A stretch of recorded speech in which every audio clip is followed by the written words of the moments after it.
yung fault, usually ginagawa natin is pinupush lang yan and then sabay ka nag-charge.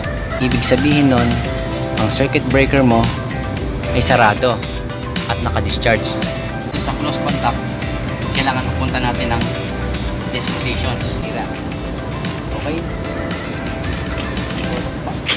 Test lang natin to, tsaka to, then ulak natin. Ganun lang kadali magpasok.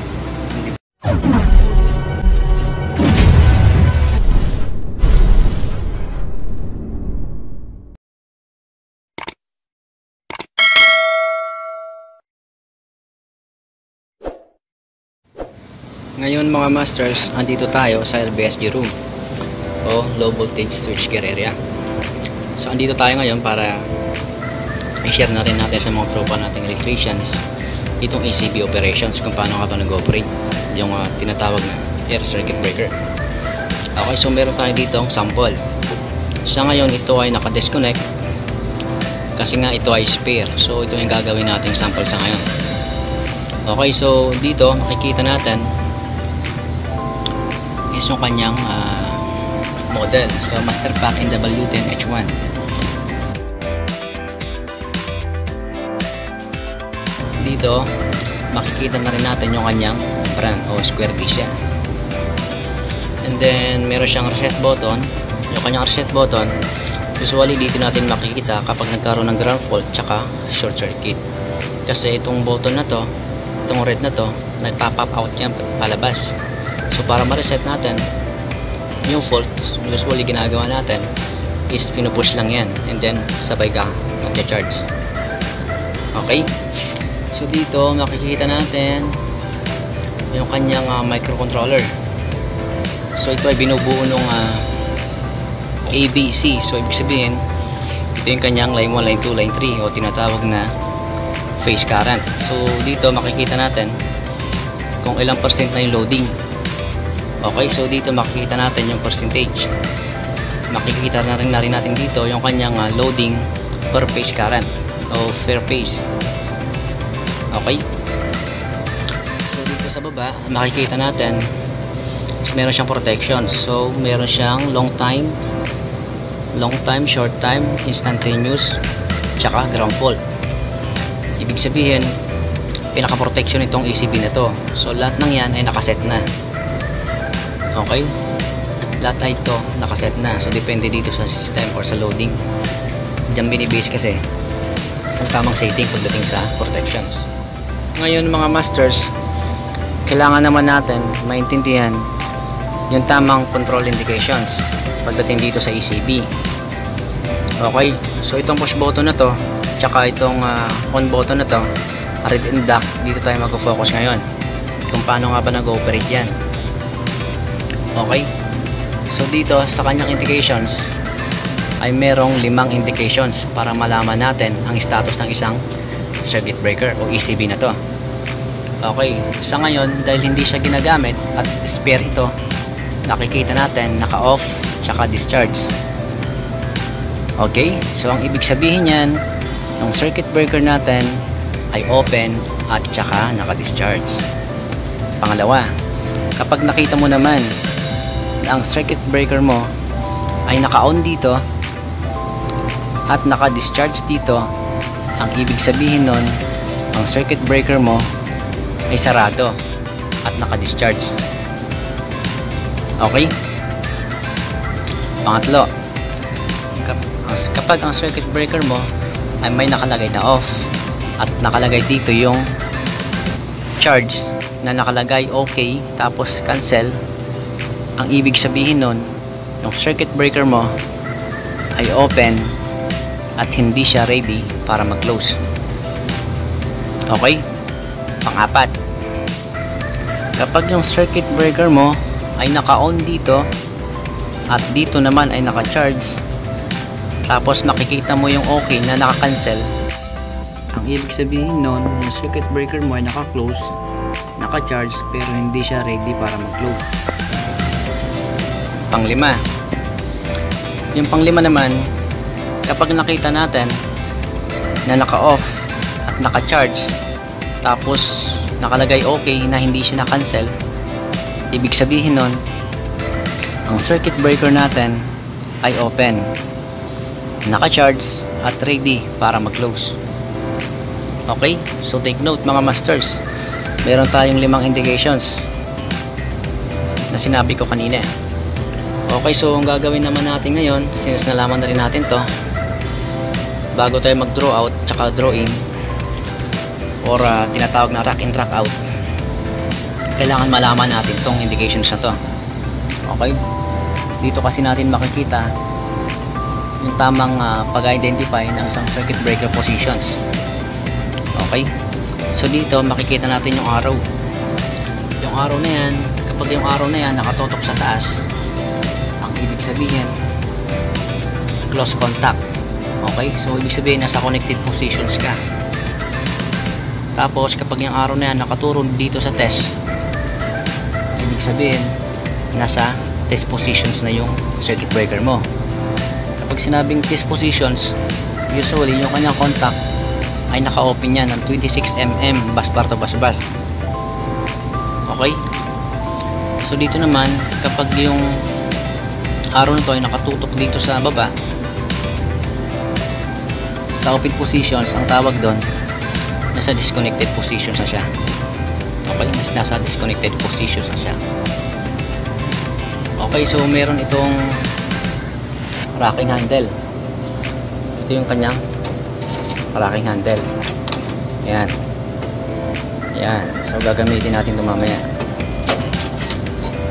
Okay, so ngayon medyo naalaman na rin natin yung kanyang basic na descriptions tsaka operations. So ngayon gagawin naman natin mga masters is tuturuan ko naman kayo kung paano nga ba mag rack in tsaka rack out. Okay, so step by step yung gagawin natin. Ayan, mga master, ang gagawin natin ay kung paano nga ba mag rack out ng device mula sa connected system to test positions. Ibig sabihin mula dito sa close contact, kailangan pupunta natin ng test positions. Okay, so dito makikita natin naka-on siya tsaka naka-charge. So ibig sabihin close contact tsaka naka-charge to. Pero kapag naka-cancel yung okay, ibig sabihin na ready siya. Okay, so ang gagawin natin, i-press natin. Ayan. Makikita natin naka-off siya tsaka naka-charge okay. Ngayon kukunin natin tong tracking handle sa storage device. Tapos tanggalin natin and then ipasok natin dito. Para pumasok yan, kailangan i-press natin itong opening push button nya. Yan. Ngayon ang gagawin natin ay pakiramdaman natin kung papasok itong kanyang racking handle. Kapag pumasok na, ang gagawin natin ay counterclockwise para ma-draw out itong ECP. Okay, so draw out natin. Yan, nakita nyo nag-pops out yung kanyang release button. So ang gagawin lang natin, i-press lang natin to yung kanyang release button para umikot yung racking handle ulit kasi nakalock na yan.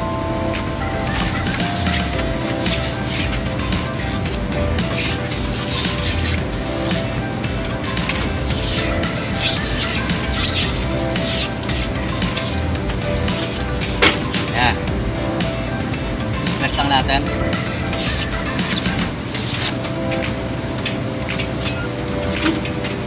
Makikita natin unti-unti na siyang nag-draw out.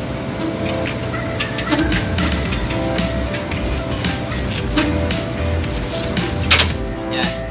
Ngayon, hindi na natin itong may ikot kasi nasa test positions na tayo. So mga master, kapag na-reach nyo na itong test positions, ang ibig sabihin, nasa test positions na siya. So, pwede na natin itong i-testing. Ang ibig sabihin yan, lahat ng power connection at kanyang auxiliary control ay disconnected na. At ang kanyang control is hindi na konektado sa system. Okay? Kaya ang device ay pwede nang i-test. Ang gagawin naman natin ay how to rock out the device from test to disconnected positions. Okay? So ang gagawin natin, i-press lang natin yung kanyang push button, release button, okay? And then continuous natin yung counterclockwise. Yan, makikita natin gumagalaw na siya. Yan. So ibig sabihin, kapag na-reach siya na yung disconnected positions, iba-block ng mechanism ang rocking handle. Ibig sabihin, itong ECB na to ay totally disconnected na sa lahat ng power at auxiliary control. At pwede mo na itong tanggalin sa chassis.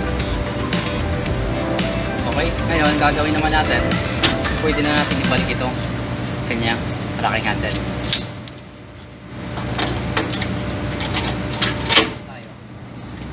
This yung step 3 natin, how to remove the device from the chassis. So ibig sabihin, paano tanggalin itong ECB dito sa kanyang chassis. Okay? So bago tanggalin yung device, kailangan i-double check muna natin yung kanyang indicator. Ito yun, kung nasa disconnected positions. So makikita natin, yan ay naka-disconnect na. So ibig sabihin, pwede na natin itong hugutin. Okay? Pero bagong lahat, kailangan i-press muna natin yung kanyang closing push button para ma-discharge yung kanyang closing spring sa loob ng device. Okay? So pindutin natin itong closing button. Yan. Tapos makikita natin naka-on tsaka discharge siya. Okay, so ang gagawin lang natin, off lang natin. Yan. So ibig sabihin, siya ay naka-off tsaka discharge na. So ang next na gagawin naman natin ay re-remove natin yung device mula sa chassis. Okay, so ang gagawin natin, i-press lang natin yung kanyang dito sa gilid, yung kanyang release tab. Release tab. I-press lang natin ito kabilaan, kailangan sabay ito. Yan. Okay, and then ang gagawin natin, isilain natin yung reels palabas ng sagad or pinaka-maximum na position dito hanggang sa mag-draw dito. Okay, so hilahin natin. Yan. Yan. So, ibig sabihin, na-draw na natin. Ngayon, para matanggal ito, gamit lang ng lift device or chain block, etc. Para magbuhat ito, kailangan dahan-dahan kayo kasi masyado mabigat itong ECB na to. Hindi rin naman buhatin ng tao to kung 3-4 kayo. Okay? So, kayang-kayang buhatin ng 3 tao to, depende sa bigat ng ECB. Kailangan lang dahan-dahan kasi baka masira itong unit na to.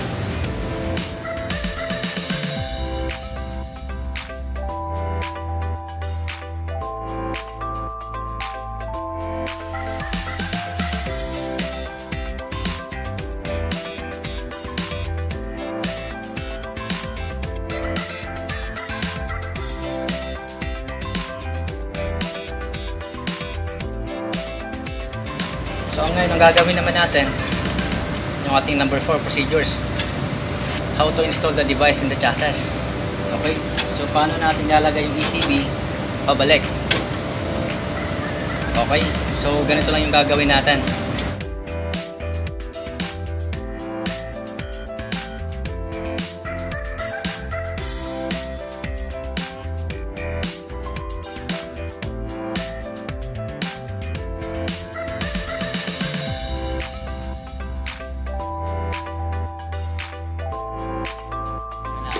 Gagawin naman natin is kailangan na natin ibalik itong device na to paloob.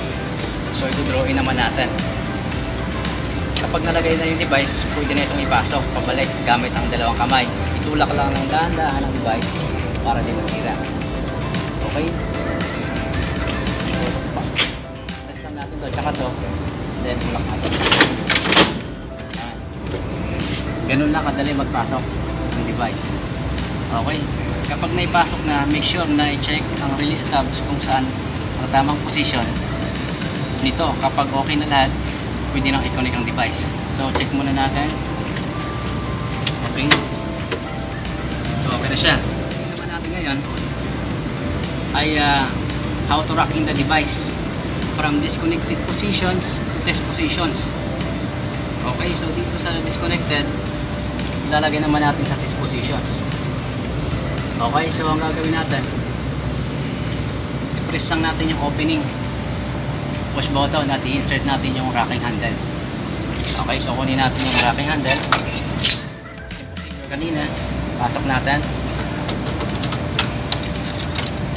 Kailangan pinutin natin yung opening push button para mag-lock. Yan. Yan, lock na siya. And then, ang gagawin natin, kanina counterclockwise. So ngayon naman ang gagawin natin is clockwise. Okay? So, pinutin lang natin yung kanyang release button para mawala yung lock mechanism niya. And then, ikot natin. Mapapansin nyo umangat yung kanyang indicator papuntang test positions.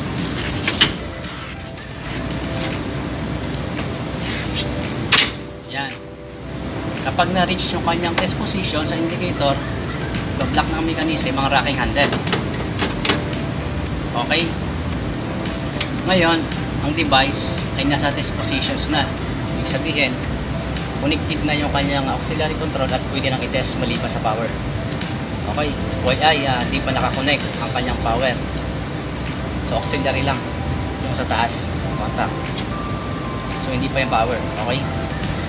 Ngayon, connected na yung auxiliary niya. So ang gagawin naman natin is i-connect na natin yung sa kanyang connected positions. Okay, so step 6. How to rock in the device from test to connected positions. Okay, so test positions to connected positions. Okay, so ganun lang. Check ulit yung indicator, i-press yung kanyang push button at i-insert ulit natin itong rocking handle. So dahil na-insert na natin, okay na yan. And then pindutin na natin yung kanyang release button dito, ito. Okay, pindutin natin. Yan. Ngayon, iikot na natin yung rocking handle from test positions to connected positions. Okay, so ikot natin ng clockwise. Yan, napapansin nyo unti-unti na siyang pumapasok. So ikot lang natin rocking handle. Kailangan dahan-dahan lang. Yan.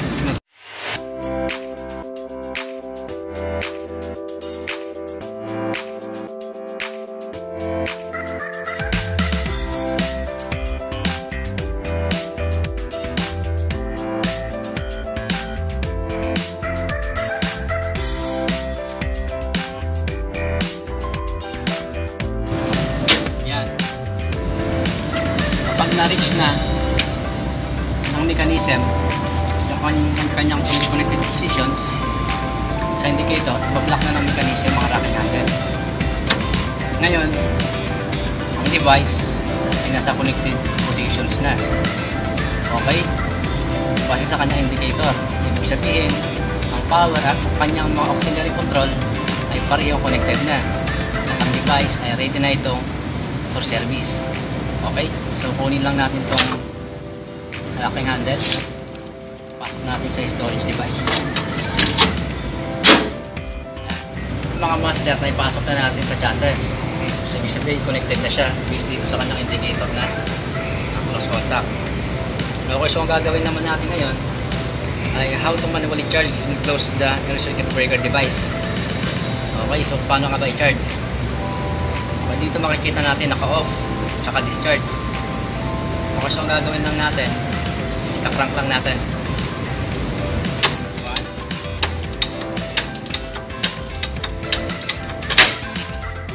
6. Okay,